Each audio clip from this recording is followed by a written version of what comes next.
Assalamualaikum warahmatullahi wabarakatuh. Saya Lisa Delia Dinda Putri dari kelas reguler B dengan NIM 201252034. Di sini saya akan mempresentasikan tentang materi karbohidrat.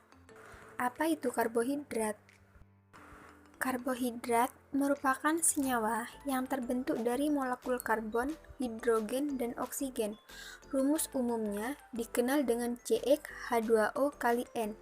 Secara struktur, karbohidrat memiliki 4 gugus, yaitu gugus hidrogen, gugus hidroksil, gugus keton, dan gugus aldehid. Istilah karbohidrat berasal dari glukosa sebagai karbohidrat pertama yang berhasil diperoleh secara murni. Glukosa dengan rumus molekul C6H12O6 atau CH2O6. Glukosa mempunyai nama lain dekstrosa. Karbohidrat diperoleh dari tanaman melalui proses fotosintesis.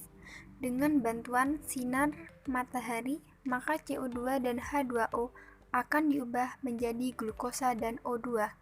Klasifikasi karbohidrat disusun berdasarkan ukuran molekul penyusunnya dan gugus fungsi yang dikandungnya.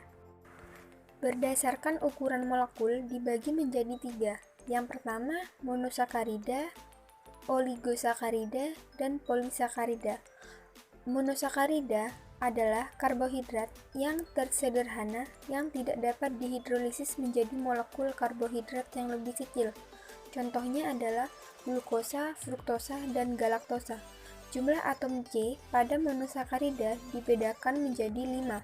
Yang pertama, triosa adalah monosakarida terkecil dengan 3 atom C, yaitu triseraldehida dan hidroksiaseton. Yang kedua, tetrosa, terdiri dari 4 atom C, misal eritrosa. Yang ketiga, pentosa, terdiri dari 5 atom C, misalnya ribosa. Yang keempat, heksosa, terdiri dari 6 atom C, misalnya glukosa. Dan yang terakhir adalah heptosa, terdiri dari 7 atom C.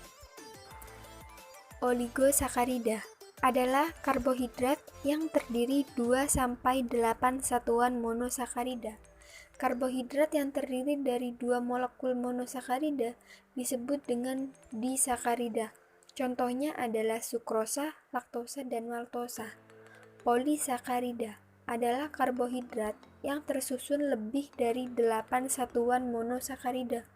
Polisakarida adalah senyawa yang tersusun dari banyak molekul monosakarida yang dihubungkan dengan ikatan glikosida.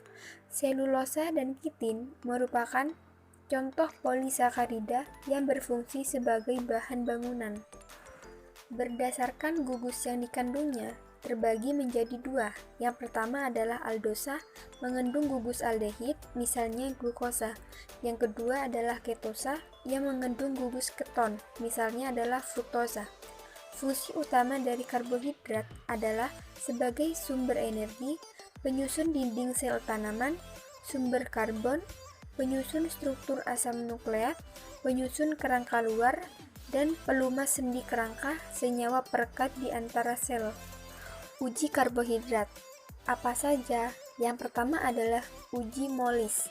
Dalam uji molis, karbohidrat mengalami dehidrasi setelah masuknya asam klorida atau sulfat pekat dan menghasilkan pembentukan aldehida. Uji molis umumnya bisa digunakan untuk berbagai jenis monosakarida, kecuali tetrosa dan triosa.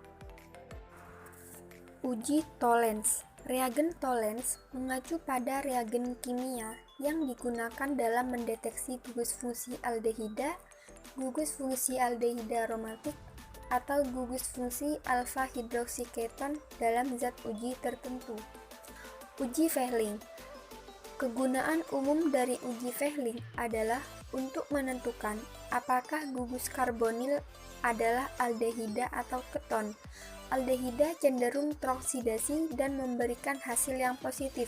Keton selain alfa hidroksiketon tidak bereaksi. Selanjutnya adalah uji Seliwanov.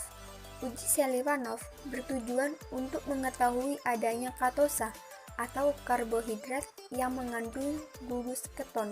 Pada reaksi Seliwanov, terjadi perubahan oleh HCl panas menjadi asam levulinat dan hidroksimetil furfural. Jika dipanaskan, karbohidrat yang mengandung gugus keton akan menghasilkan warna merah pada larutannya.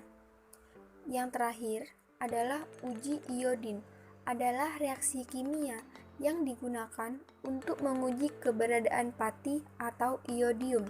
Pada reaksinya, anion triodida langsung menghasilkan warna biru kehitaman yang pekat saat bersentuhan dengan pati. Sekian presentasi dari saya. Terima kasih.